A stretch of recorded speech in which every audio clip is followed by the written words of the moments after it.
There is a fifth dimension. A dimension of sound. Damn it, Frank! We tell him to be quiet. I spilled my hot cup of Uranus again. A dimension of sight. Hey, Arch. I'm gonna sock you in the puss. A dimension of mind. Nan Adams, is that you?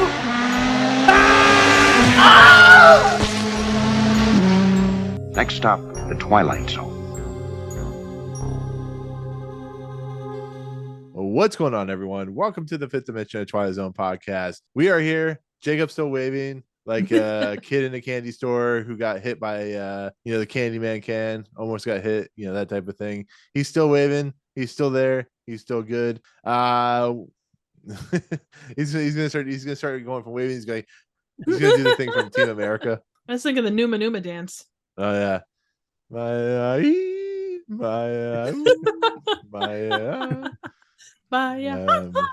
we're already off the rails, people. But once upon a time, we were on the rails. Yes. So, anyways, we're back to talk another Twilight Zone episode. Rod Serling's famous TV series that he just loves for everyone to talk about in such passionate fever or fervor, whatever you want to call it. Jacob looks lost. You all right over there, Jacob? Everything good? Yes. Anyways, so we're on audio feeds like Anchor, SoundCloud, Google, Cups of Uranus, 1860s interstitials, that type of thing. So anyways, without further ado, as you can see, I'm currently here with my current co-host.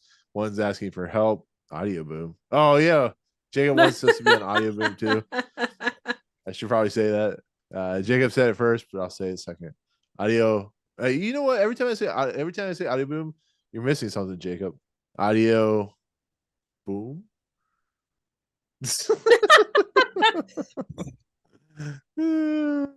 Shit. Oh no! Where'd he go? Boomed himself out of existence. He traveled through time with his celebration helmet with sparklers. Which, holy shit, I wouldn't want that anything with sparklers on it that close to my head. I'm just gonna say it. Judge. You need one that says censored. Also, Jacob, don't touch my tools. What? Also, Jacob. The one guy 49 keeps on saying, for... don't touch my tools. Yeah. Okay. Also, Jacob, 12 cents for a pound of steak is too expensive. 17 cents for a pound of steak. Yeah. Or 17 cents. So. And don't forget about those buggy whips. I mean, right? And the old-timey police cop uniforms and the whistles or in the harmonicas. Tweet, tweet, tweet, tweet. And so the pigs. Anyways, oink, oink, oink, oink, oink. So anyways, how the hell are you guys? It's almost like I just saw you 2 days ago when we're recording this like 3 weeks before. What? How are you doing? I cannot read that. Sorry. I'm good. You know what? If I had thought about this in advance, I would have made title cards that I could have flipped to. But I didn't. I didn't put enough forethought into it. That's okay. Right. Missed opportunity that shall never present itself again. Not in this zone. That's all right. Yeah, not in the zone. We're not in the zone today, people. We're not in the zone. So seriously, how are you guys? Everything good? Everything great? Everything quite all right. It's Saturday. Yeah, nothing's falling off. Saturday. Which is new for us. Not yet, except for our sanity and our quietness. Never had sanity. Always have sanity. Come on, Triv. Never. Come on, Triv. Come on, Triv. Pretty sure I've never had sanity. Come on, Triv. Okay, Derry. I do enjoy a good sanity, it goes good with the casserole, don't you know? Right. Yeah, man. Oh yeah. Yeah, as you can tell, we definitely don't want to talk about this episode. What are you talking about? I want to, but you just keep like going off on random things. So let's get into it. That's because that's what we do. We talk random things, Triv. Nick hates all episodes. Triv, don't you know? Yeah. Season 3, man. Yeah, season 3. We're actually that's a good point. We're in season 3, but you know where we are, guys? Halfway through the damn Twilight Zone series. Holy shit! Oh, we've made it. Jacob's a little behind on us, but we're still halfway through the Twilight Zone series. I've watched them all. Yeah, like you have. This is true. And you wish you were on one of those, don't you? You know what this episode lacks? One episode too late. There's no bibblewhack in this episode. There is no bivouac. There's no bivouac, and I think that that goes in against it. No bivouac. Dude, now I need something. You guys make me sad. Like you know, I left portions of that peering in into the my last soul. episode, right? I hope What? so. I left portions. I didn't leave it all in because it went places that were very, very weird. Always leave it all Maybe in. would have got me in trouble. Always leave it all in. Never pull out. Right. That's what she said. Oh, there was a joke that I heard tonight, or I found tonight, Jacob, that you weren't on the stream for. It's did you hear the anal raccoons? Did the anal raccoons come up again? It did. It did. They've been kind of dying. They made a couple appearances. Did you know Miss Piggy didn't make it to age 70? She made it to age 69, but she had a frog in her throat.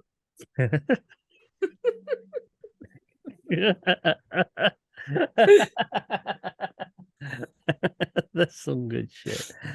Oh, that's like a dirty dad joke. Right. That's There's like one like we should all tell dad jokes and see who cracks first. Did you hear about the oh, go ahead. No, go ahead. Oh, so did you hear about the missing robot father? He nutted and bolted.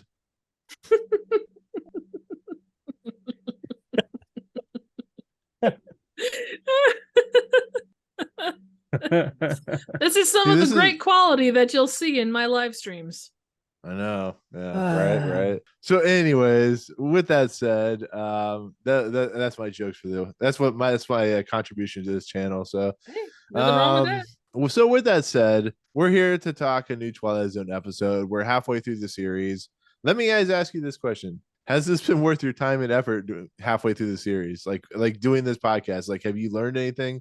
Are you still learning anything? Do you feel revitalized for knowing about Perchance to Dream? I learned what a bivouac was, and that made life better. I learned that I should have started earlier. I learned that I could start new memes like Cup of Uranus. Well, I mean, it's sitting right behind me, so yeah. And my dad has actively drunk out of this cup and doesn't say a word about it, and I almost crack up laughing every time he grabs this cup. Maybe he thinks that you love Uranus, you know. I don't know. I don't need that kind of pressure in my life. Are you calling me cold and frigid, you bastard? No, I said Uranus is cold and frigid. My anus I didn't say you. Yeah. Anyway. Your anus is quite warm. No, but it's pretty cool. Like I was telling, I think I told both of you actually. This is the longest podcast I've ever done in the two podcasts I've already done. I've already done two podcasts. Probably the most fulfilling, right? Right. Right. Yeah. At least on a Saturday night at 11:09 p.m. Eastern Standard Time. That makes me feel special. How about you, Jacob? Very much so. Oh, just warms the cockles of my cold dead anus. Where's my cockle?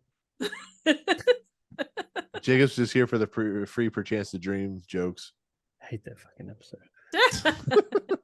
I'll get you a t-shirt that says that on it. Right. Fuck Perchance. But that's what the shirt should say. Yeah, we need to see if I could figure out how to do a Patreon page. One of the tiers would be fuck Perchance to Dream t-shirt. We need to start selling t-shirts. Hot Cups of Uranus, fuck Perchance to Dream. No sir, I don't like it. You know, that type of thing. But we're missing out. Trev, I'm blaming you. I mean, feel free. I can't take credit because I'm terrible at design.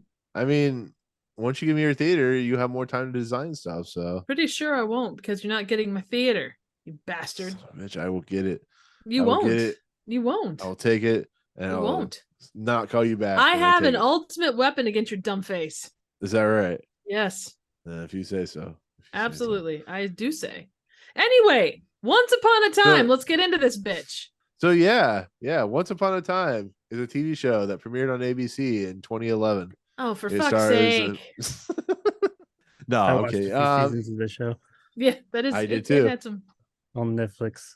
Ah, cool. I'm pretty sure it didn't start Buster Keaton though, which is pretty sad. No. But well, you know, he would have been a zombie, so I'm not sure if that works. I mean, actually, that'd been nice. Hey, look, it's Zombie Keaton. Anyways, so with that said, we're here to talk the third season, episode 13 of the Twilight Zone, which of course is Once Upon a Time. It's an episode that stars the famous Buster Keaton, the famous silent star of the 1920s, who did stuff like Sherlock Jr. and Steamboat. Steamboat Bill Jr. Yeah, and the General, and yep. Yeah, Steamboat Willie. No, Steamboat Bill. What else did he do? College. He's done a bunch of stuff. There's actually a podcast I listened to that's going through all the ones that he directed before he got screwed over by, I think, MGM or something like that. I wouldn't be surprised. If you ever see the famous shot of the house coming down and the guy standing there and he shows up in the window, the whole front of the house falls, that's him. And they had no idea.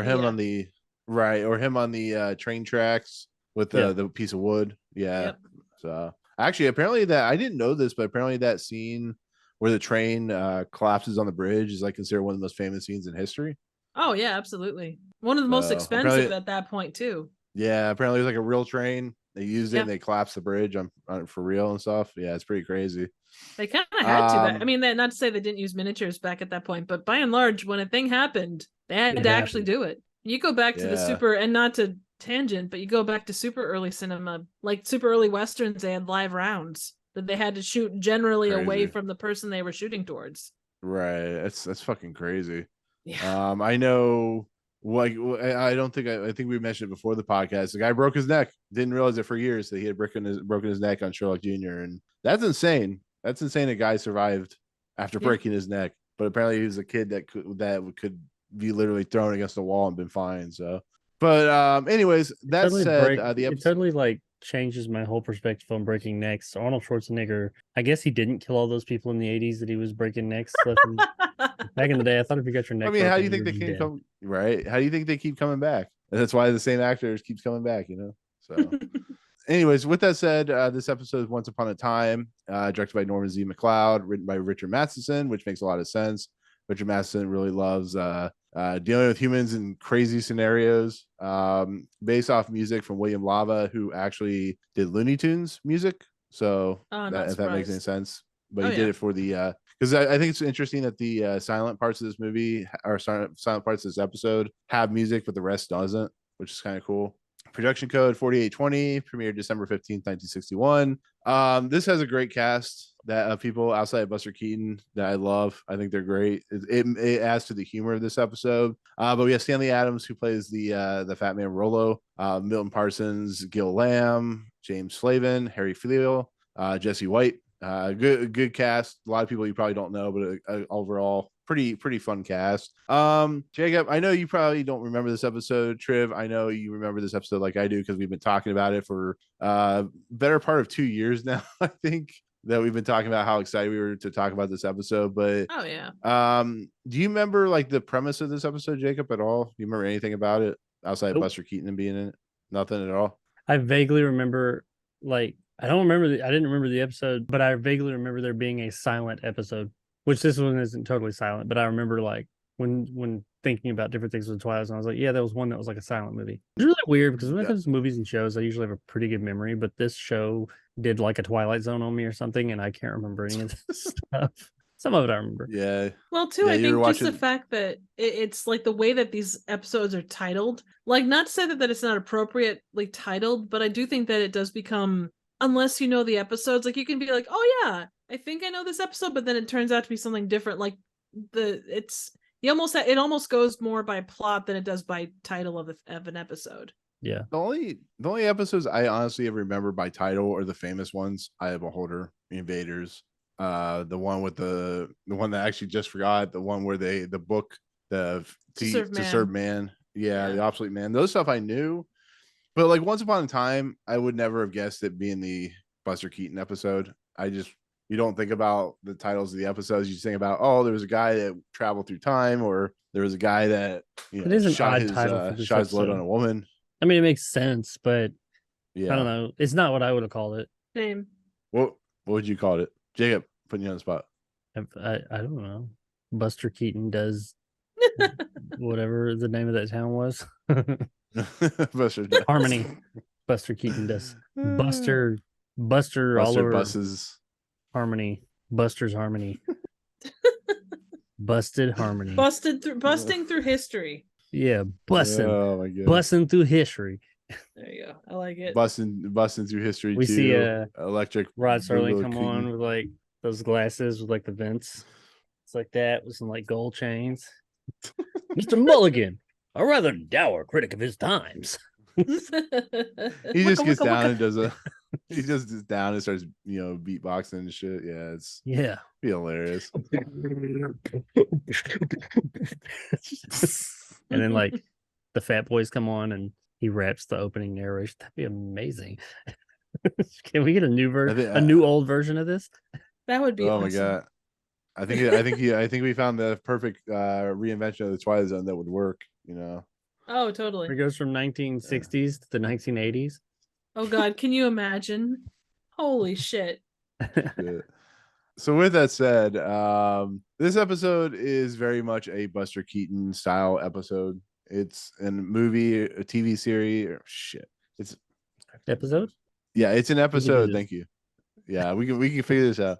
No, but it's an episode that very much feels like they were paying homage to what Buster Keaton was capable of and allowing him to do his thing, but also kind of putting a twist on it, because Buster Keaton he did some sound work movies, but mostly he was known as a guy who was very physical with his comedy and his act. But they talk, but they put up interstitials, which I think the interstitials in this are probably the funniest things in this episode, because they play off what interstitials can do, which are the title cards that pop up during a silent film that actually show the dialogue. But just the fact that they use like sounds as a way to it's hilarious when you think about it, because it's like most of the time it's just some talking, but most of the time they use sounds to accentuate the movie. So I just think that was hilarious what they did. And it's an episode that I think it has some issues when it comes to this is what you talked about last week, Jacob, where you talked about how the character kind of flip-flops on his opinion of things, but this episode it sticks with one thing. Yeah. Right. But this episode sticks with one thing and then really doesn't follow through in the second act with that thing, and then kind of goes back to it at the end. It's not the worst thing, but it is noticeable, because how I mean by that is this episode is basically about a guy named Mulligan. He's from the 1980s. He is very grumpy. This is very much in line with what Buster Keaton's persona was for the silent films, where he was a guy that was he was a guy that like pined after people and stuff like that, but he was also a guy that kind of felt like he was getting pushed to the side a lot of times. This is what I've learned, at least from watching his movies in the last couple of years. And this feels like a kind of continuation of that character, where now he's just a guy in his like late 60s who's just dissatisfied with everything. He's upset by everything. It feels like he never got the woman that he wanted, or he never, everything just kind of fell upon him in like dire straits. And I love the whole beginning of this, because it basically is a silent film. He's walking through the town. He's just angry about everything. The 12 cents or 17 cents for a pound of steak, the dogs on the street, the shop on the street with the pigs and dogs and stuff like that on the street, chickens, the chickens, the store window with the dress. I mean, he's just angry about everything. He's tired. He feels like he's been picked on too much, and it really feels like how Buster Keaton started feeling after he started getting screwed over by the people he was working for, and how they kind of took away his movies. Public. He started. Guy yells at clouds, that exactly. type of thing. He's very curmudgeonly. Like he's got like he just has that. He has that great, like he's got a very elastic face throughout his career, but he plays that frown so well at the open. Jacob, so this episode is great. We just started. What? Yeah, we haven't told a bunch of this is not an edit. I promise you, it's not an edit. We haven't gone through the whole episode. At no point have we been talking for just started. At no point did we do fully energized. Exactly. At no point did we do like crazy, insane jokes or talk about Silent Hill or chickens or nothing. None of that happened. Nope. Jacob, I don't even know what this episode's about, frankly. Yeah, I know. Craziness I don't know. Here. You're talking like you sorcerer or something. I need to get some holy water and throw it on Absolutely. You know how we holy need water Rod is made, by the way? Serling. You boil the hell out of it. Man, I wish you guys would reminded me like 8 racist jokes ago. Anyways. No, I'm kidding. Jacob, hit us up with the opening narration. Sure. Absolutely. We're only about 10 minutes into this thing. Mr. Mulligan, a rather dour critic of his times, is shortly to discover the importance of that old phrase, out of the frying pan into the fire. Said fire burning brightly at all times in the Twilight Zone. Short. Wow. Yeah, and I don't know if it's like where I pulled this from is there's, I don't know if that's how Serling said it, but it says that is shortly to discover the importance of that old phrase. Should it be the importance? Yeah, I think so. Would that I know importance would be proper, but would saying is shortly to discover the importance of that old phrase, would that be proper? Maybe it's just a typo. I don't know. Are you looking at Wikipedia? That's right. Yeah, it just says it's shortly discover the import. Maybe import wasn't. Oh shit, import. Oh yeah, import. I totally read that wrong. Well, no, I mean we're doing this is the very beginning. Import so would be fine. proper. It's not like we're doing this like an hour and a half later. Totally. I saw that as a different word, and you said it, and all of a sudden it's like it came into focus. That's fucking crazy. It's like They Live when you don't see all the signs and stuff, and now you just can't not see them. I mean, I'm just waiting for Roddy Piper to walk up. Me and Nick, we're gonna have like a 10-minute fight in an alley. Yay! Especially who has the bubble gum and who's kicking ass? I am. Who's chewing the bubble gum? Trip's chewing the bubble gum on the side as she watches. I suppose. She's like plays in bed. She's like meow, meow, meow, like smacking us, making us do Russian roulette fighting. Well, that is what I was put here to do. Right. Chew bubble gum and say meow. I have come here to chew bubble gum and say meow. I'm all out of bubble gum. Meow. It's like the beginning of Super Troopers. Super Troopers, yeah. Okay, meow. Is that right, meow? Right, meow. Yeah. Meow. You know, there's a point where he has a harmonica and it goes tweet tweet on the interstitial cards, and then I love the joke that the police officer stops him because he almost gets run over by a horse and carriage, but what ends up happening is the police officer says something, and all of a sudden the interstitial card comes up and says censored. I'm like, that's fucking hilarious. And it says it again because Buster Keaton responds. It just says again censored. It's like that's a great way to use that. Made me laugh so hard because it was so fucking funny. But I gotta ask you guys like this before we get into like the time travel stuff. Triv, as someone who's a huge Silent Hill. I like Silent Hill. That'd probably more. Well, I'd say that'd probably be more Jacob when it comes to video games, but you might like the movie. I'm talking about silent films, right? Triv, I know you're a huge Silent Hill. Or did it again, Triv? I know you're a huge silent film fan. Jacob, how do you like silent films at all? Have you watched a few? I mean, what's your opinion on? I'm not like a silent. I almost said hill film. I'm not like a silent film connoisseur or anything. I've seen a few. I mean, I don't have anything against them. Admittedly, I'd probably rather watch something with sound, but yeah. I mean, what I like about silent films is like the ones like Buster Keaton's where they offer something a little bit more than just the narrative, where there's something technologically interesting about it. Because his stuff was more stunts. He was kind of like the Jackie Chan of his time. Actually, he inspired Jackie Chan a lot. Yeah, she did. Yep. But like the ones where, because they were pretty limited on what they could do technologically back then, special effects and all that. But you see some of these things they've done, which I think it was illustrated really well in the movie Hugo, which wasn't silent. It was about silent films. Some of the cool things that they would do didn't always look real, but it was just, you could tell they put a lot of work into it. And it just looks visually really interesting. I've always found that stuff about the silent film era pretty interesting. Yeah, because they had to experiment. Like they were doing things on the fly, like stuff that wasn't ever done before, because it was the 1920s, and it really shows. Like I'm pretty sure today, outside of Tom Cruise, there isn't very many people that would allow a building to almost kill them or break their neck or ride a train on the train tracks in real, or hang out the side of a clock or something like that, as Harold Lloyd did. Well, that was actually the way that was set up. Oh, I know. I'm just saying, right. But I'm just saying in general, like these guys were doing stuff that would be the level of insurance would be insane. But Triv, you're more the connoisseur of silent films, and going into an episode like this, being a huge silent film fan, like how do you like how would you, I guess, feel if you had never seen this episode, knowing it was a silent film, and what's your take on silent films in general? I mean, given the time, I could see it going one of two ways. Even if you weren't alive for silent movies, if you're watching The Twilight Zone, you were old enough where your parents probably grew up with them, at least at the tail end of the silent era, I would assume.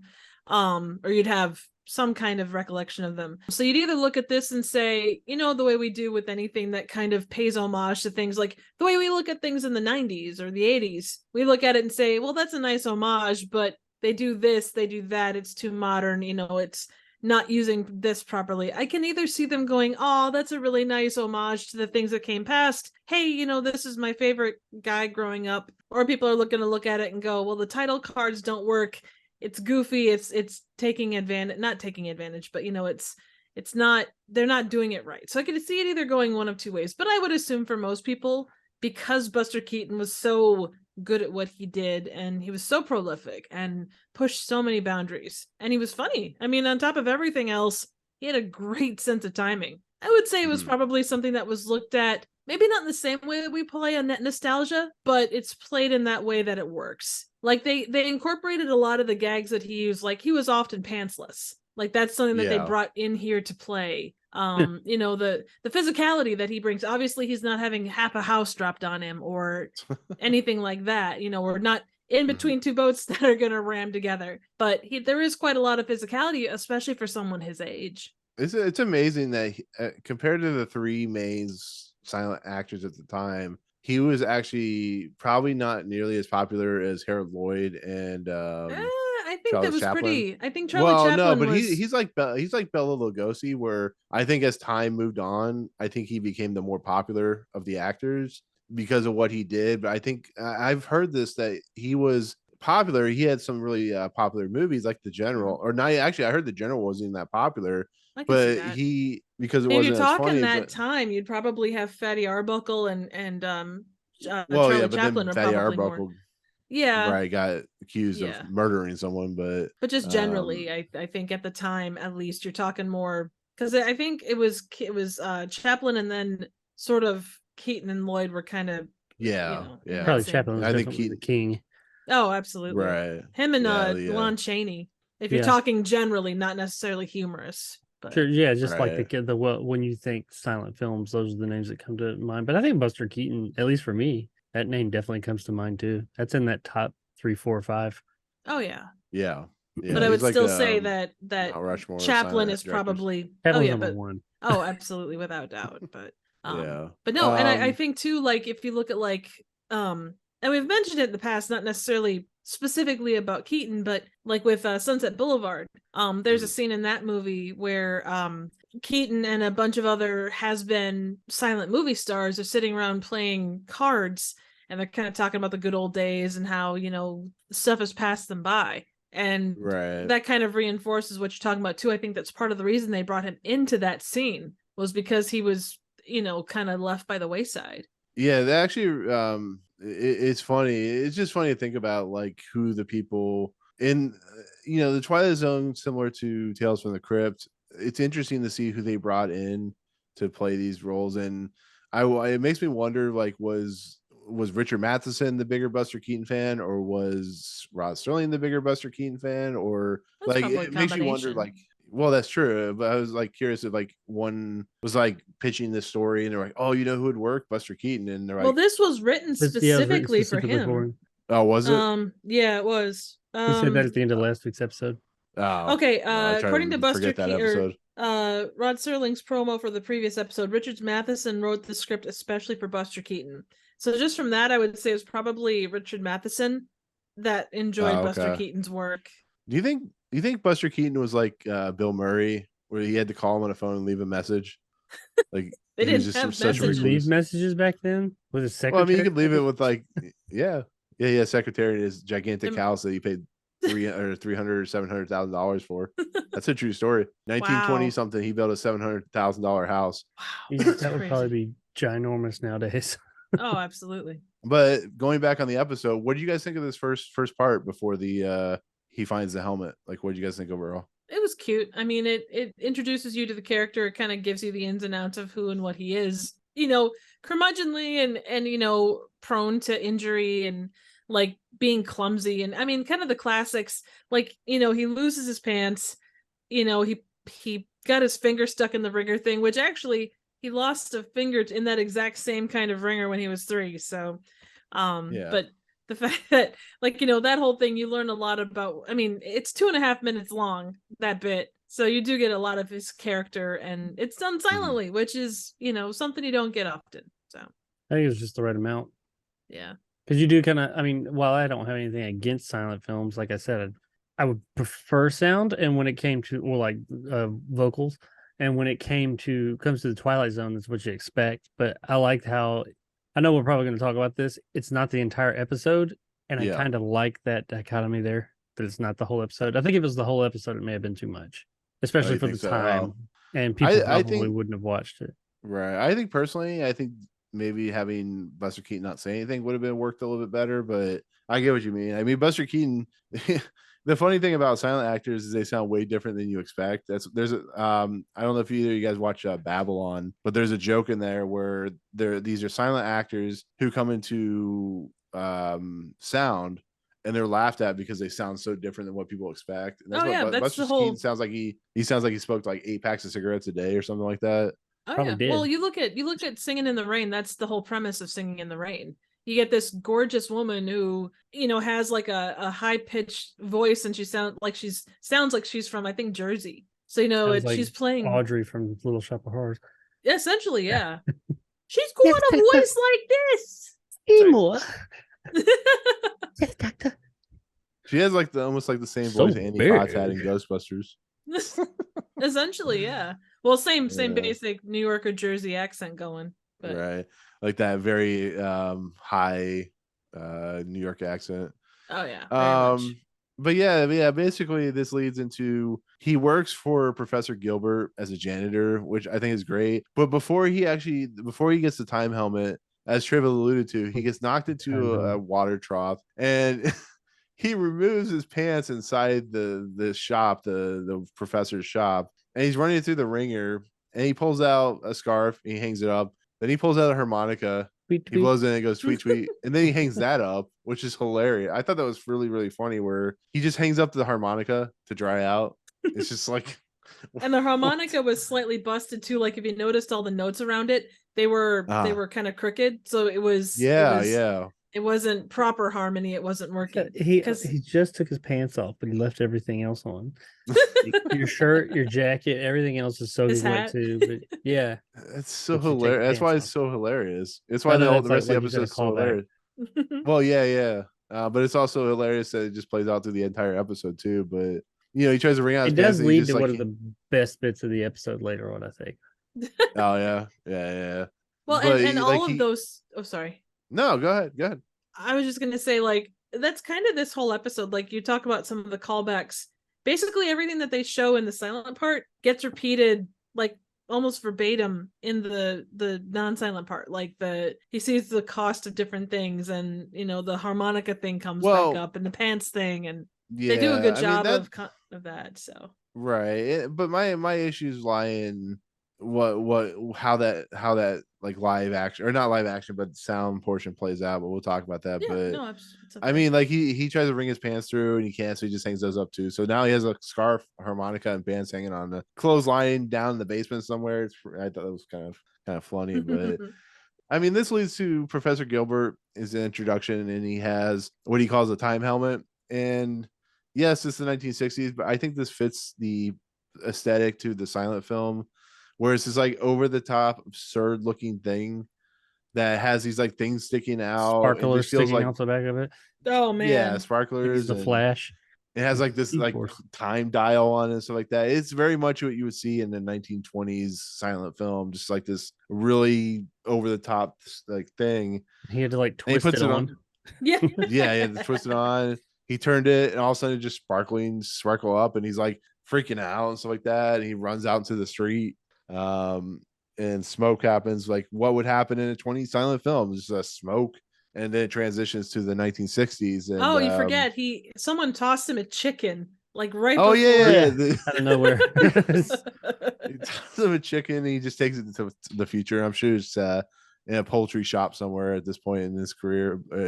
But I mean, just that idea. Like, what do you guys think about the time helmet? The idea of like the nature of it feeling like a 20 silent film, that type of thing. It was the proper amount of goofy. I even liked there was the more you look at it, the more you see like there was two little antennas that kind of reminded you of phone lines. There was also like a barber shop pole on the front that turned. They did a great job of kind of like playing up because that is, generally silent comedy. Everything is big and bombastic. Not in a annoying way, but just with a lot of that stuff to get points across and whatnot. Like everything crank the camera. Oh yeah, exactly. So, because I never understood that about like silent films, which I know a lot of the times it was done by hand, but they couldn't like just slow the camera down when they played it back, so it wouldn't move like at 2 times speed. I can't say. I don't know. I imagine like if you got in a rhythm, if you were doing that, like you had to keep count in your head to do the proper timings. Maybe it was too much to try and do it faster. I honestly, I don't know that much about crank cameras, so I can't really say. Yeah, they have to go. They're like doing it slowly like this. Can you imagine? Like you'd have Popeye arms eventually. Yeah, probably. I wouldn't doubt it. Or you'd just be really good at rowing or something like that. But I don't know. On one side. But yeah, exactly. And row in a circle like a motherfucker. he's like, sir, why are you rowing in circles? I don't know, but I'm doing really well. So, yeah. But don't talk to me. I'm concentrating. But it leads into Buster Keaton traveling in the 1960s. This is where I thought it was going to get like really interesting with his like problems, because in the silent stuff he has the problems with all the sound. It's annoying. He's a Grinch. Noise, and then it goes in the 1960s and it kind of completely drops the whole noise situation. It drops the whole him being annoyed. It becomes a story about a guy lost in time, has to get back in time in 30 minutes. Well, I think they address the time thing. Like when he jumps forward, you see, like I think they wanted to make their point and then get on with it. I mean, they did the same thing in the silent part. They didn't stick to all the noise and everything else, like the prices and stuff. They kind of did it and then got on. Well, no, I know, and that's fine if they slowly started to drop it as he kind of learned as he was in the sound era. But it feels like they literally drop at the point he travels through time.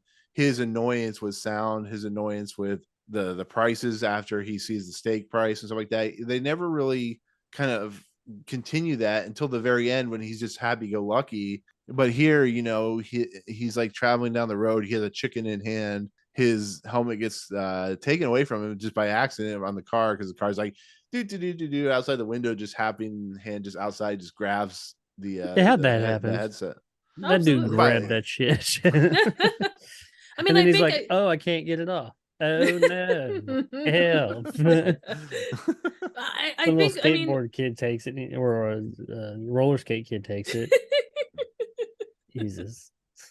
I do think with the sound thing, they wanted to punch it and then move on, because like if he's sitting there, like he only had 30 minutes. That's the thing. Like I think like they hit the sound thing and then, oh shit, my helmet's gone. He had to move on to other things. I get that. I really do. I get it. It's fine. Like if they slow, like I said, like they slowly, but they completely drop it. Like there's no point in the sound part do they ever address his annoyances with this world. It's more of just like, how does he get back? He finds this guy named Rollo, and he needs to get the thing fixed. And there is gags that Buster Keaton's known for doing, like sitting on the vacuum cleaner or getting stuck in the sarcophagus and stuff like that. But it just feels like that they didn't kind of take hold of the idea that they presented in the first 3 or 4 minutes of this episode or whatever it was. And that's more of just like, I feel like it was a missed opportunity more than anything. Yeah, I don't think it was not really supposed to be that serious though. I think especially for the time, everybody knew coming in, oh, okay, this is the Buster Keaton episode. It's just going to be kind of goofy and funny. No, I know.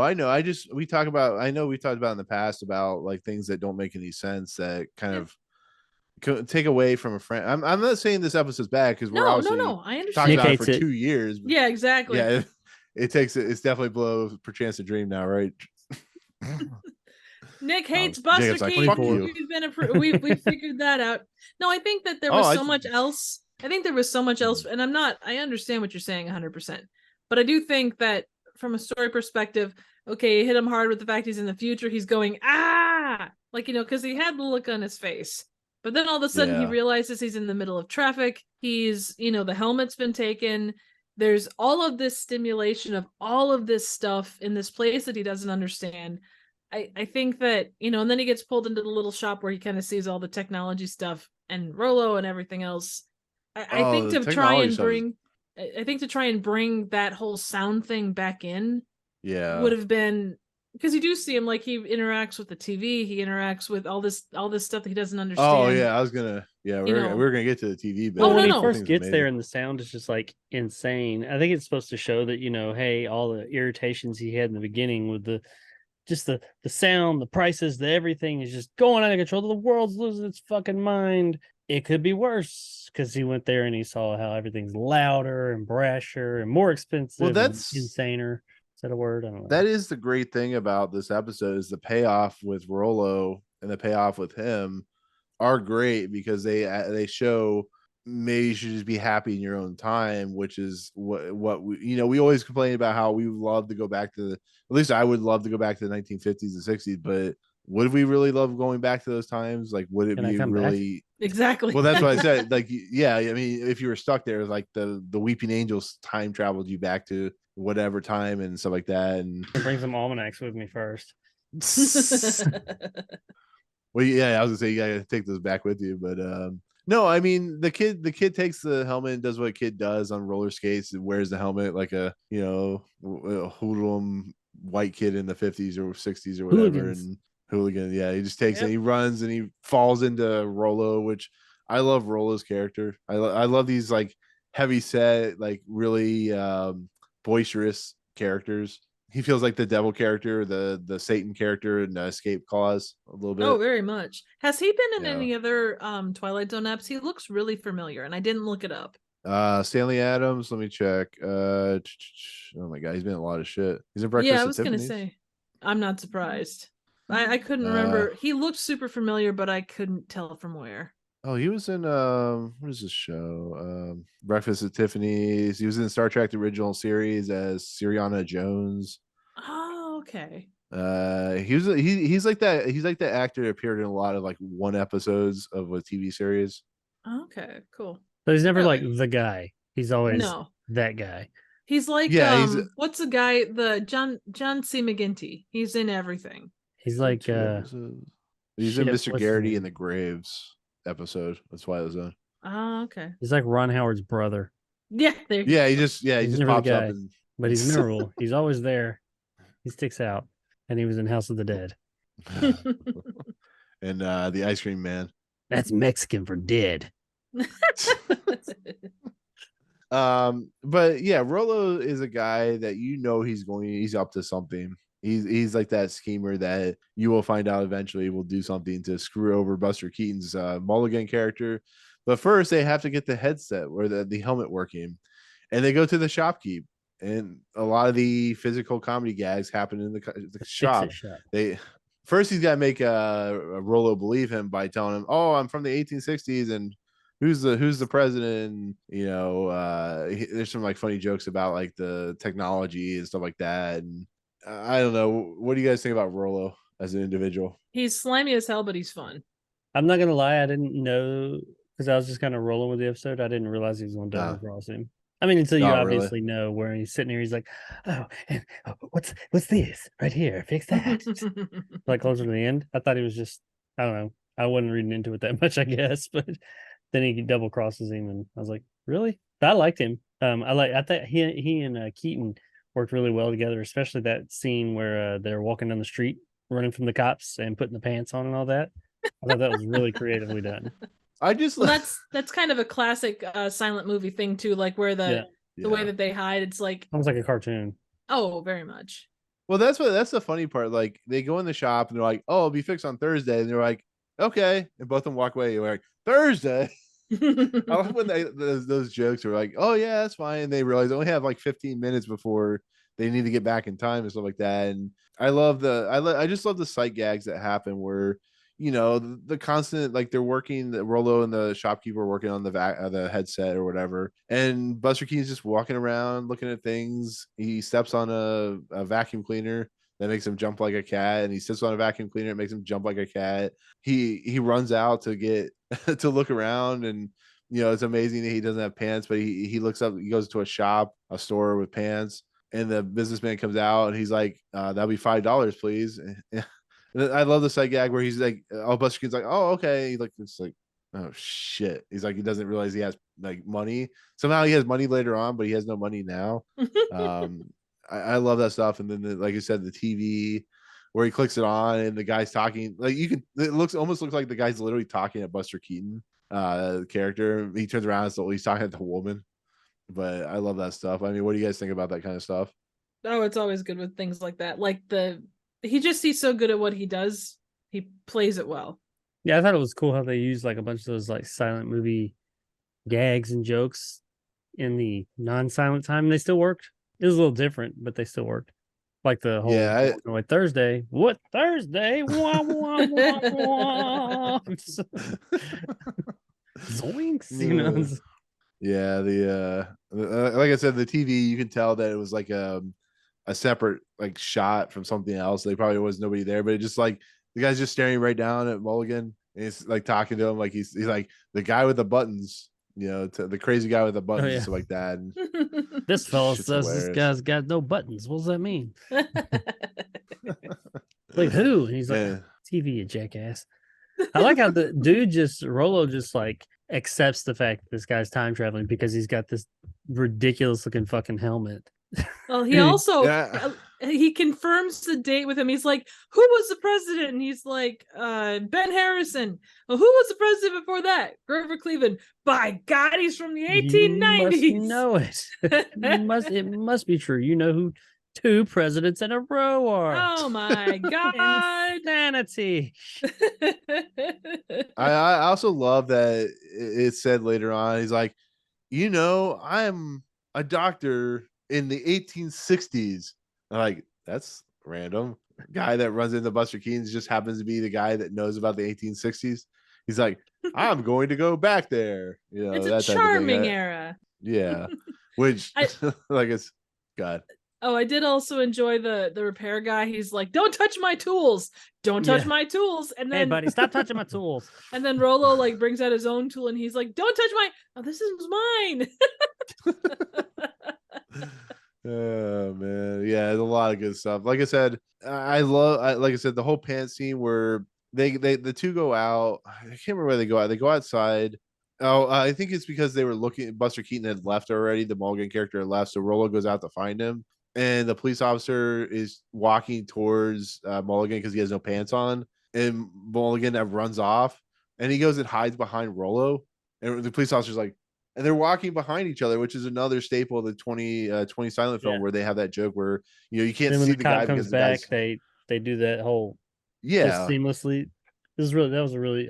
I enjoyed that whole part right there. Yeah, because like Buster Keaton's I think Buster Keaton's only like 5'2" or something like that. He's a really short guy, so it really works as a good gag. He's only 5'2". Yeah, he was really short. He was really short, but yeah, that's like he's a midget. I'm sorry. Right. Little person. I don't think you say midget anymore. I don't know. Midgets Jacob, out there, I'll allow it. Oh, it just it was kind of mentioned, but like they walk past and then without even thinking, they both grab the pants and it's like, oh, I'm glad you knew that was the size that you needed. And they like they picks it up and weren't.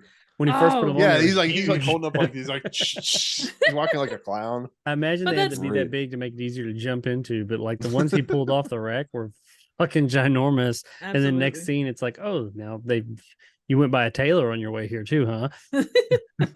Said drive-by tailoring. I think that was part of the character too, like because nothing fit him very well.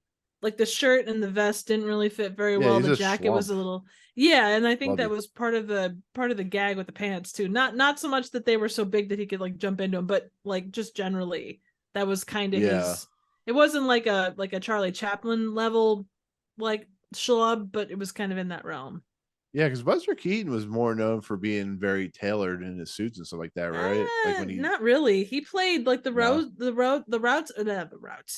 roles that he played. He tended to play like not like tramp level characters, but they were janitors and like assistant boat captains, where the dad was like, hey, you're gonna follow in my footsteps or whatever it was. He never played anyone that was dapper or dash. He wasn't like a Clark Gable. Apparently in his day he was in really good shape, like he was a swimmer. Oh, he had to be though. You look at what he did though effect wise, and he did all of his own effects, and he pushed at the time when he was at his highlight. He was he kind of had the same kind of freedom that what's his face, Charlie Chaplin. Citizen Kane. Orson Welles. Orson Welles had the French. The French. Like his movies were they cost more than any other movies done in the day, because he came up with these crazy like things that he wanted to do, like, oh, we're gonna have this boat go up and down, and they had to like build this stuff. That whole house scene where the house falls on him, all of those scenes, like multiples per movie, all of that, like they all cost a lot of money because they had to be done in full sized. And I would shit myself if we were sitting there. He had to have been, no matter how much of a professional he was. Oh yeah, absolutely. Fucking frame of a house about to fall on him like that. It's full size. Yeah, and the only thing window's not very keeping big. it from not doing it is math. You know, what I mean, they didn't even for sure know if it was gonna work. Like they kind of adjusted. They said, okay, this is where we think it's gonna fall, but they didn't 100% know. Like they didn't test it or anything. They just said, okay, judging by the size of the house, this should be where the thing should fall. So I mean, Jackie Chan really truly is like him. I mean, he does the same shit. It's like, hey, I'm just gonna jump off this building. Well, like, what if you don't land there? Yeah, I think I will. I probably will. Absolutely. Just fucking because Jackie Chan was also a guy that he like physically like mangled himself, right? Like he got in some serious injuries. And same thing with Buster Keaton, like ridiculous amounts of injuries. Yeah, he can't get insured in the U.S. Crazy. I'm not surprised. Like that's why he's not. That's why he had to have a stunt double on Rush Hour, because he's like, no, I do this, and they're like, no, you can't do that here. And he's like, I can, but they wouldn't let him because they could not insure him. Wow, that's crazy. Is that why Tom Cruise doesn't film films in the United States anymore? Because they can't insure him. Yeah. Either goes to other countries or up in fucking space. True. That should be soon. Yeah, it should be very soon. But basically what we find out, actually the question I had for you guys, did Rollo give him money or did he already have money? Because he seems I think it was in the pants that he got. Yeah. Was it? It just it was a gag, like, oh, he had nothing, now he's got pants, so he's got money in there too. Oh, okay. I figured there was just money in the pants. Makes me want to go check pants racks to see if there's money in them. Oh no, like a wad of cash. I had a pair of jeans. This is no joke. That I found. It was a couple years ago. I hadn't worn them in years because I live in Florida. Because it's never cold down here, but once a year, for like one day. And I was looking through it. I found $100 bill in my jeans. Holy crap, man! I'm borrowing your pants next time. I mean, you can borrow my pants anytime, Trev. Aw. You can fit in like one leg. So. Well, I mean, it would come up over my head because you're so damn tall. I mean, sure. Yeah. Nick is 7'4". Basically, yeah. Yeah, I'm actually the size of Andre the Giant. You just can't tell because the camera adds or decreases like 85 inches or something. That's what she said. That sounded really weird. I did find something really kind of depressing. Stanley Adams did commit suicide apparently. With a 22 caliber pistol. Oof. Oh, pick a larger caliber. I mean, I guess it'll kill you. It did. Yeah. So I was like, that's sad. It's state of Hollywood in that time, man. He was 62. Well, now as well as then. Yeah. Well, I mean, look at it's from George chronic. Reeves He was stuff. depressed because of chronic injury from a back injury. Ouch. Chronic pain from a back injury. Yeah, back injuries are no joke, man. I'm telling you what. But at this point, the time machine helmet has been fixed, and then as Jacob alluded to, you didn't realize that he was gonna deceive him, I guess, and He's like, ha ha, mustache twirl, you're gonna stay here as I go back in time. He's like, well, I brought a chicken with me. I can just hop on you and just hop on you and go back in time. He just runs away. It turns Hear into me out, guys. There was this chicken. It's the start of a joke. Once upon a time, I came back with this chicken, and his name was Bob. And now he's in my stomach. Damn chickens. This is why eggs don't tell each other jokes. They crack each other up. Oh my god. Well, what came first, the egg or the chicken? Well, I ordered an egg and a chicken from Amazon. I'll let you know. Oh man, the dad jokes tonight, man. I'm telling you what, the dad jokes are just through the roof. You ever wonder why Peter Pan never lands? Oh shit, I did that backwards. It's supposed to be why he's always flying, because he never lands. And that has jokes been definitely matched the tone of the episode tonight, I'd say. Yeah, the tone of our episode, maybe not the tone of Once Upon a Time. It's a good tone. It's kind of like a tone like, why is it? How does the what does the ocean say to the beach? Nothing. It just waves.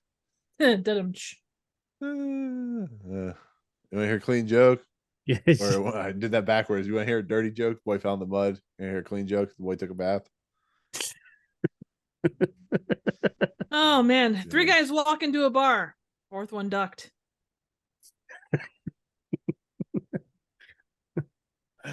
Okay, so anyway, so there's a chase that ensues between Rollo and Mulligan, and basically Rollo is like 2 seconds before Rollo goes back in time. Mulligan jumps over a truck. I think it's probably the same truck that took his helmet in the beginning, but he runs over and he jumps on Mulligan like you ever watch those like movies where the guy jumps on his like feet or like across the guy's body and stuff like that. He's holding on to him. What's his name? Who's the guy? Danny Kaye, stuff like that. You know, those jokes, but yeah, kind of the physical comedians of the 50s. Yeah. And they travel back in time. Rollo and unfortunately the chicken didn't follow him with them, but Rollo and Mulligan Poor chicken travel back in time. That poor chicken would go on to jump into many different lives, trying to find his way home. I wonder if it learned to cross the road or not. I'm guessing no, because he probably got ran over by all those cars. It thought it might like the 60s, but then it found that it was foul. Beards weren't very big then. Chicken didn't have a beard. It hated beards, but then it grew on him. It got lost in the 60s because it got laid. Anyways, so found birds of a feather. Man, these jokes are getting terrible by the minute. I'm telling you what. They're getting foul, is what you're saying. So with that said, they come back to the past, and immediately the police officer chases after him. Just runs like Rollo's sitting there. He's like, "Oh, this is nice." And just Silent Hill comedy or Silent Hill, Silent Hill, Silent Hill comedy. Coming this summer to Broadway. Silent Hill, the comedy. Exactly. A town. Have you ever wanted to see Pyramid Head? Have you ever... No. Pyramid Head. It's Pyramid Head. In a new zany comedy. From the group that brought you My Two Dads and iCarly. Watch him beat the living shit out of everyone around him with laughter and jokes. That's Balky. Have you ever wanted to get to your phony bone? We rip the skin off your body in humorous ways. We take a more direct route to your funny bone. And we get to all the ultimate engines you want, including the dog. But no, I love how he gets chased. It's just a very silent film style joke at the end, and we finally go back a week later, and Mulligan's happy. He's excited. He tips his hat to the cop. He goes down to his basement where he's the janitor still, and Rollo's not very happy, is he? He just seems bored. He realizes that maybe the 50s or maybe the 60s was not bad. He misses all his electronics. He misses bikinis. Bikinis and air conditionings and all that stuff, and air-filled pillows and bikinis. Maybe he realizes that he's now. My question is: does he miss wearing bikinis or seeing bikinis? He misses seeing himself wearing bikinis. Ah, there you go. Makes sense. In a mirror. because Yep. they didn't have those back He's- then either. No. He just realizes he realizes that, like Buster Keaton's Mulligan character, that maybe being in his own time is not that bad. Maybe it's There's fine. no So what is place like home. There's no Yeah. place like home. There's no place like home. Sounds like a so porno. what? But Buster Keaton's like, okay, cool. I'm gonna stay back here. He picks up the helmet, taps the guy on the side. He's like, You're gonna be good." Turns the dial and sends the $1 billion idea back to the 1960s, and he goes back to sweeping. And Well, he was That's just the end of annoyed the by the episode. guy because all he did was Bitch Which is mode. yeah, Yeah, which is great. bitch. which is a great kind of like payoff for the beginning. I laugh when I realize, oh yeah, he's sending a $1 billion idea to the future with a guy who will make billions of dollars off it, which is another kind of great. I don't know if it's intentional joke or not, that Buster Keaton had this great idea that he could have spent all his money, but he's happy being a janitor and Well, I doing his think thing. too, because of like one of the tropes, if you're talking comedies, is like someone says, "Oh my God, I did this amazing thing," and there's always that guy that screws it up. He Yeah. ruins it or whatever. And that was kind of I don't know if that was specifically a Buster Keaton thing, but I think that was a silent comedy thing. So there's this amazing thing, and it goes, "Whoops, it's gone," and then because he did the thing with it. So, oh, you know what we forgot to do? I was And just this about to is- say, did you know that we forgot the opening? We should probably find a way to edit that into the beginning. Now, seeing Yeah. how we didn't forget to do the opening narration, and this is Right now. completely on task and on target. Bang on target. What did we think of this episode overall? Well, we didn't I do really closing narration go either. ahead. Oh, we'll get to the closing Okay, narration. okay. I always ask what we thought first, and then I'll get it. Don't worry.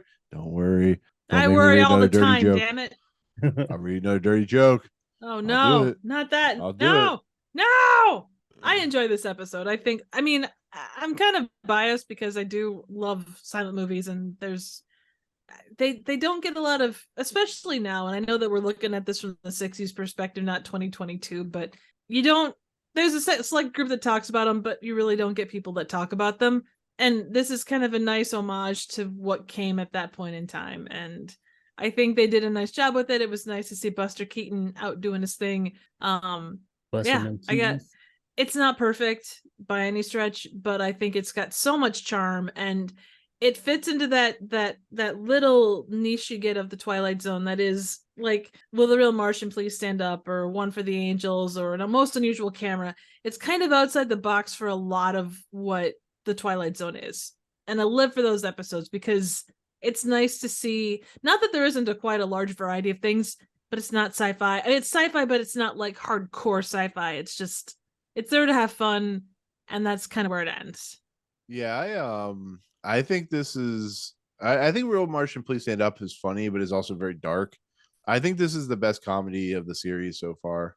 That's See, where I I land. think I would still say that Most Unusual Camera hits a little harder for me as far as Is it funny. because they throw themselves out a window? Is that what Oh it is, hell or- yeah, absolutely. Interesting though. Okay, fair enough.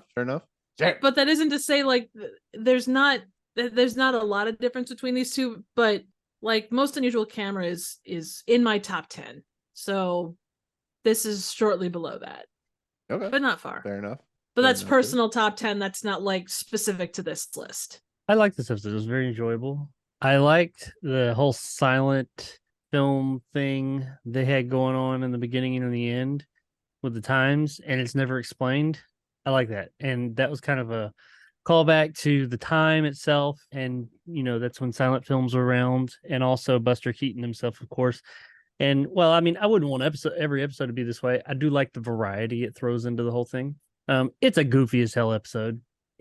Like everything that happens in this episode is literally there just to get us to some next goofy part, like with the whole gag with them walking up and down the street in the pants and all that. It's just, hey, we need to get them walking down the street, and he ain't got no pants. He's got to get pants, and we're running from the cops. Okay, let's get him there somehow. It's all that. But it was enjoyable. Is it going to be like my number one? No, but it was really good. It was really fun to see Buster Keaton doing his thing, even at his older. He's up in years at this point, and It was fun to see. I mean, he didn't have any houses falling on him or anything, but I mean, he took some falls. I mean, how old is he when at this point? It would have probably been in his 60s. He's I born in his 60s and 1895, so yeah. 95? I mean, yeah. So he'd have even been that 58. tumble he takes in the beginning into the water trough.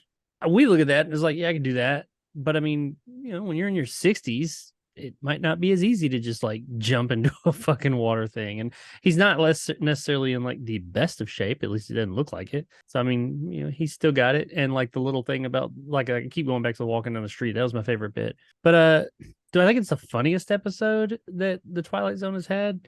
I think I'm with Triv. I do think that just from a pure comedy standpoint, Most Unusual Camera is probably just ever so slightly funnier, but I do think this one's more original. You're right. I think that this one has more of an original take with like the whole silent film thing, and it's more interesting. I think, you know, what it lacks in comedy compared to Unusual Camera makes for and just outright lunacy, and vice versa. So they're kind of equal, but I would, if I had to pick one or the other, I'd say Unusual Camera is probably just ever so slightly funnier because it is just outright goofy. This one is too, really. But yeah, it was. I enjoyed the episode. I thought it was good. It was a good time. It's not ever going to be on my, you know, top 5 or anything, but it was still a really fun episode, especially after the past few episodes we've had that have been kind of not so good. Yeah. Right. Would you say this is kind of a palate cleanser? For the trash can episode that comes next. I mean, I just think on the gag level, the physicality level, I think that's why I like this episode maybe more than, you know, the camera episode. What is that one called? The Most Unusual Camera. Most Unusual Camera. Yeah. But like I said, that one is just more on a goofy level. People fall out a window, take pictures, you know, all that stuff. I mean, it's basically like, which one do you find more appealing than the other? Is how I look at it. Both are funny. Both are entertaining. Both are palate cleansers too. I don't know if the trash can episode came after the Most Unusual Camera, but you know what I mean. I think maybe just for me personally, what puts Most Unusual Camera just ever so slightly above this one as far as like the comedy aspect, not necessarily a better episode, but just from the laughs and the ukes, would be the end of Most Unusual Camera is so ridiculous and kind of dark. But I like that it's kind of a goofy ridiculousness with that dark sense of humor to it as well. I mean, they all die in like this super ridiculous way, and it's so ridiculous that it's like I don't know. I really like that. This one definitely ridiculous too, but it's more kind of like a little bit more innocent. And Most Unusual Camera, while not like hardcore, has a little bit of a darker bit of black comedy to it for the Twilight Zone in the 1960s. Yeah, no, I got you on that. But yeah, like I said, I think we all agree it's still a fun episode. It's still one that you would watch if it were pop up on TV. I mean, it's totally. Yeah, it has all the hallmarks of a Buster Keaton style comedy mixed in with, you know, traditional Twilight Zone arcs when it comes to traveling through time and having to fix the problem. And, you know, nobody dies, nobody is, you know, killed or has chicken fucking some major died. Yeah, more than likely. Chicken died. And I'm sure Rolo died because he realized he would have died if he didn't go back in time and stuff like that. And everybody dies, as we say. But not everybody lives. I will say, and it's one of those things that feels obvious to say, but it's not always done well. It's nice that Richard Matheson wrote the story where, you know, he knew Buster Keaton, but he didn't like, oh my gosh, well, he did this thing and that thing and the other thing. He kept it very general as far as some of the things that were happening. Yeah. But he knew the character and kind of little subtle things that people that knew what Buster Keaton could do, they'd be like, oh my God, he did the thing. And oh, he did this thing. But it wasn't like, ooh, look at this thing that I'm doing. You know, maybe that's an obvious point, but like he didn't overplay the Buster Keaton angle. He let it just kind of happen naturally, built it into the story in a way that made sense. Which is what he was good at. He was good at allowing his physicality and character to play out on screen, and it wasn't always, you know, he was natural at it, so it wasn't distracting. It didn't felt forced. It felt natural in a lot of respects, and it does it here. So, but what's the name of that big huge bicycle that the guy's riding? The well-dressed man is on, and he I'm like trying to think. No, it's like giant wheel. I think it's a big wheel bike. Let's see. That's just is it just a bicycle with a giant wheel? There is actually a name for it. It's called penny farthing. It's not a tricycle because that would be. It says the penny farthing is a direct dry bicycle mean the cranks and pedals are fixed. Yeah, that's a penny farthing. It was native to the UK back in the day. Very well-dressed man on it. Do you know what the difference between a well-dressed man on a bicycle and a poorly dressed man on a tricycle is? About 3 feet. A tire.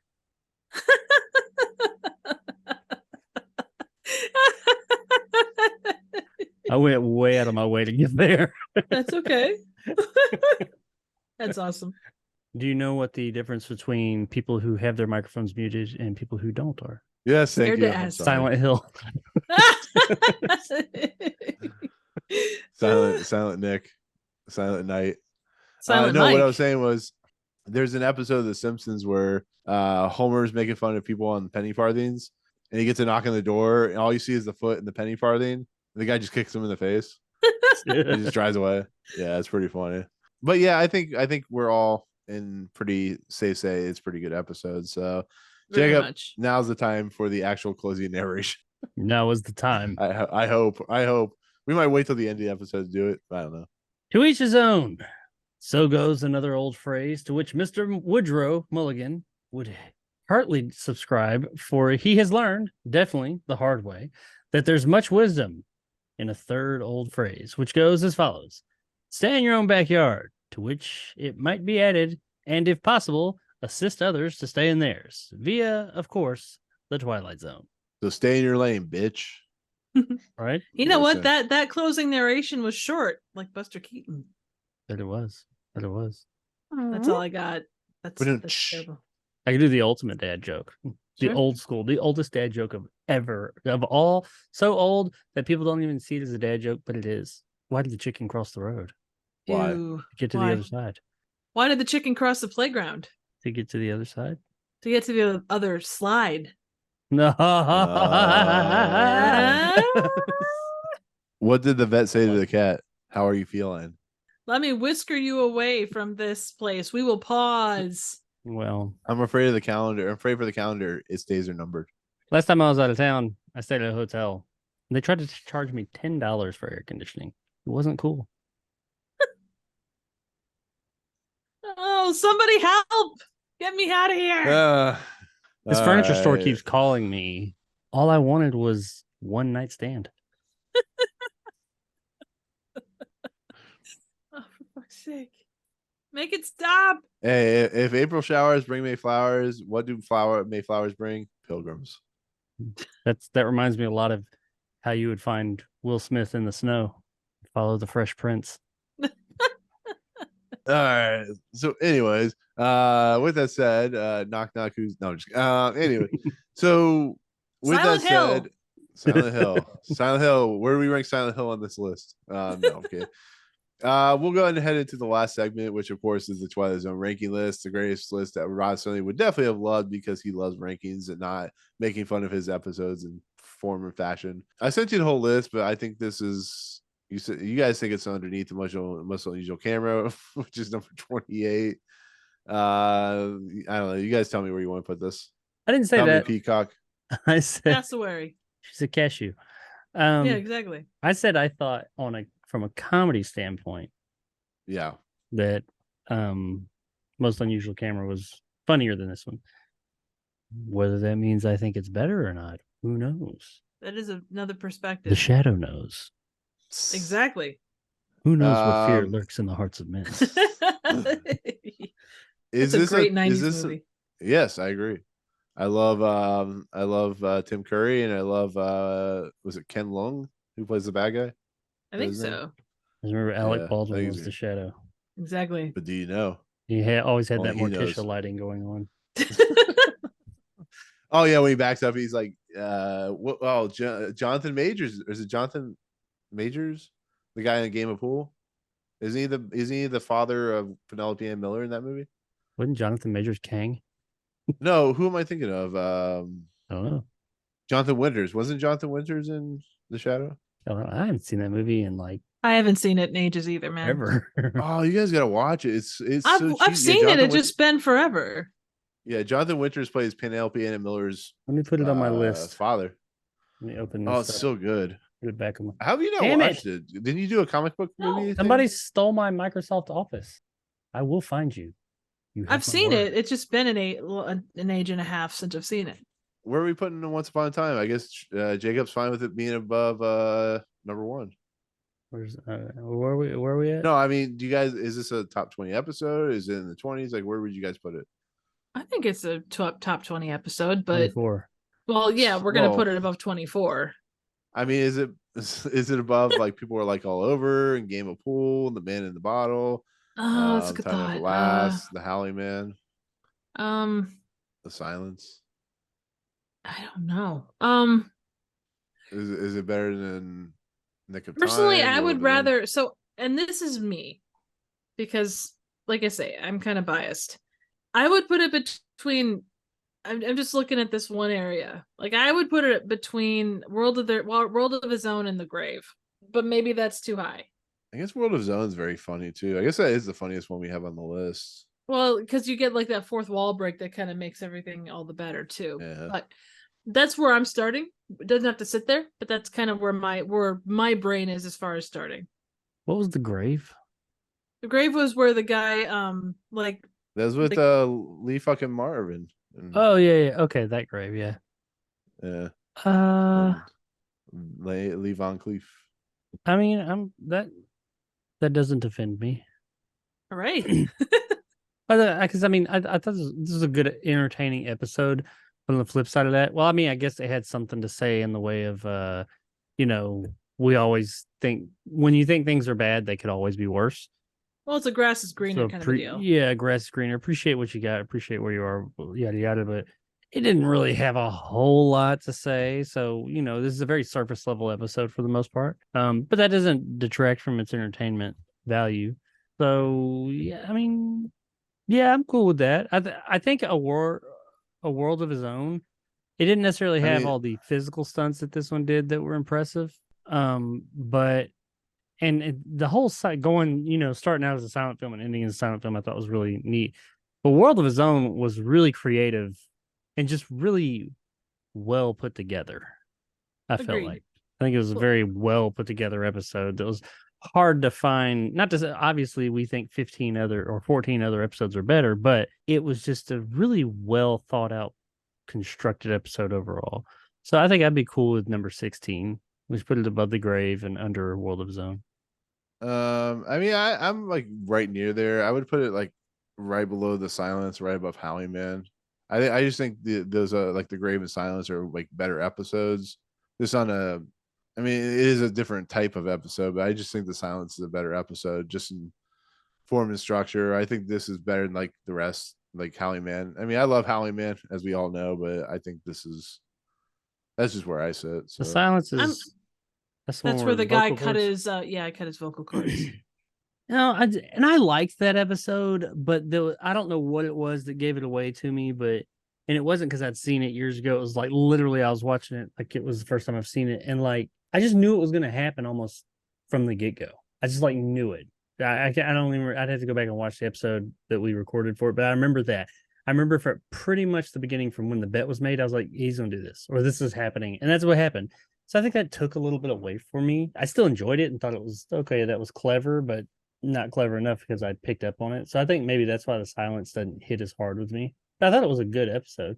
I'm fine. I mean, right in there, that area right there, I'm fine with it. But you guys want it a little bit higher, so I mean, would you guys honestly anywhere in that 15 to 17 range or 15 to 18 range is fine with me? Yeah, I mean, I'm not like super attached to this episode in the way that I think, oh no, it has to be above it.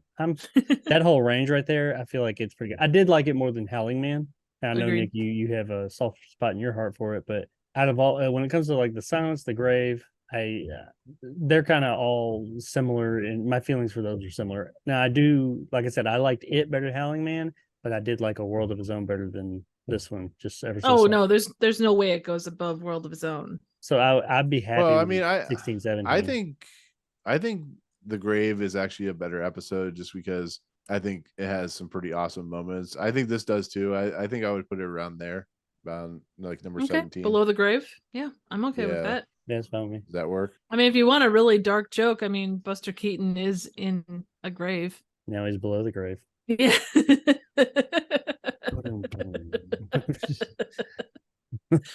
two mechanics guys are are good with sitting there. Two mechanics are sitting there at JFK Airport, and it's all fogged over and stuff. So one guy says, "Hey, you know what? I hear that jet fuel, it gives you a great buzz." So they have a great old time, like good drinking buddies do. And the next morning, the one wakes up and he doesn't have a hangover. He's like, "Hey, this jet fuel thing is great."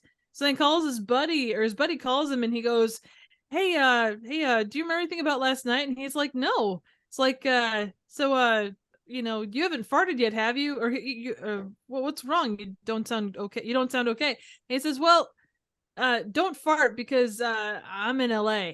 Because of the Okay, so we're good with number 17, right below the grave, right above the silence. yeah. Sounds good. Sure. Because if you're in a grave, there is definitely going to be silence.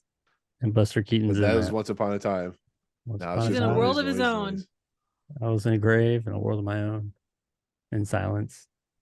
Some would call that a bivouac. All right. So with that said, new number 17 is Once Upon a Time. Number 78, Still the Trouble with Templeton. Number 1, Eye of the Beholder. Next time, guys, we've done it. We're here. Jacob, what is this episode called? Once Upon a Time. No, the next one. Oh, the next one, the trash can episode. Thank you.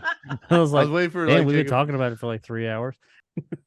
right? We talk about this is the episode that we considered the trash can episode. But if you really want to know what this episode is, it's 5 characters in search of an exit. Season 3, episode 14. Directed by Lemont Johnson, written by Rod Serling, based off a story by Marvin Patel. It stars a whole bunch of people like William Wyndon, Murray Matheson, Susan Harrison, Kelton Grant, Garwood, and Clark Allen. This has one of the most famous endings to a Twilight Zone episode. But we should hopefully have a special guest who will do a reckoning on our podcast, I'm sure, when it comes to Jacob. She's taking our asses to court, man. Yeah, not literally. taking our ideologies and twisting them around, and hopefully that happens. So we'll see. Not scared. And in a week. So Not scared, with that said, huh? Not Ain't scared. as they used to Oh, say. you will be. on the You bumper sticker. will be. You will be. Yeah. Yes. Your Mm. weapons you will not need here. Seagulls. Only take with you what you have. Your weapons. You will not need them. anyways, called fake noodle? An imposter. The bivouac. An imposter. So with that, oh my god. So with that said, that is going to do it for this episode, which is Once Upon a Time, the episode with Buster Keaton. Triv, Jacob, let's get out of here before Jacob tells more jokes. Jacob, What about do you? you have yeah. I don't know what you're talking about. I tell no jokes. There have been no jokes in this episode, Trev. Uh-huh. No jokes whatsoever. Right. No jokes. Yeah, No sure. Yeah.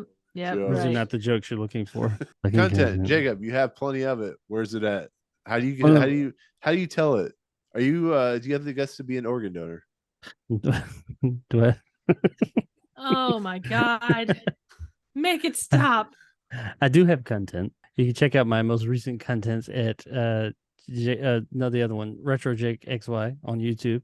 I'm also on I have another YouTube channel, Jacob Anders Reviews, where I do some stuff sometimes. But check out the Retro Jake one because that's where most of my stuff is now. I'm doing new content there. I'm on Twitter, right? Yeah, Twitter at redneville2.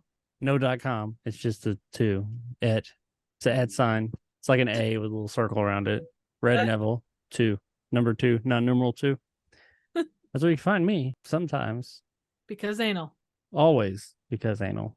Always. The only time you can't find me there is if me and my wife are arguing. Like we were today about doing laundry. But eventually I folded. I wish I could put my head in my just hands. just throw that clock out the window, see if time can fly. Triv, you have content. You still have a theater for the time being. Where's that content Ideally. located in your theater? I'm not telling you because you're gonna steal it. It's like my keys. I keep them hidden.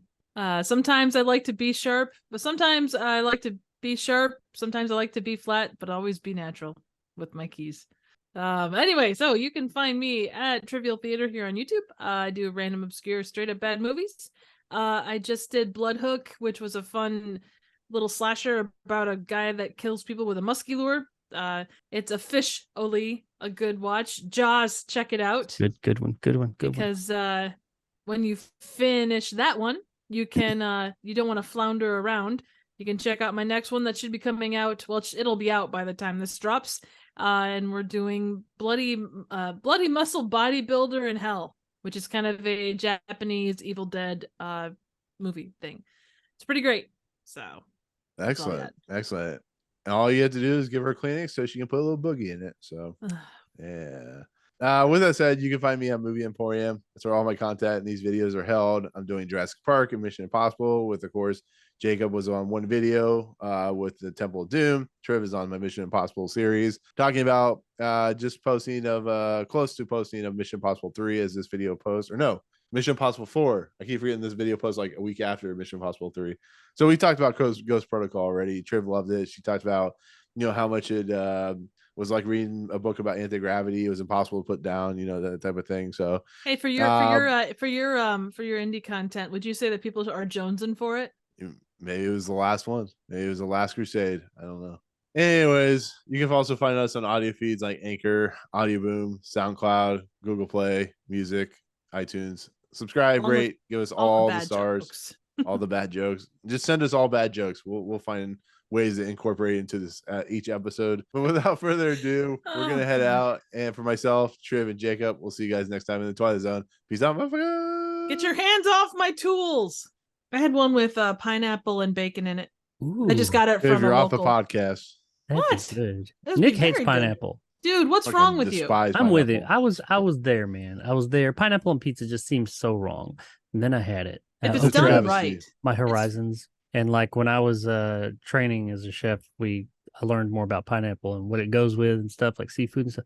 Man, pineapple, hot pineapple, grilled pineapple is so fucking good with the right things. Mm-hmm. And pizza's more. I'm gonna find new podcast shows. You guys are disgusting.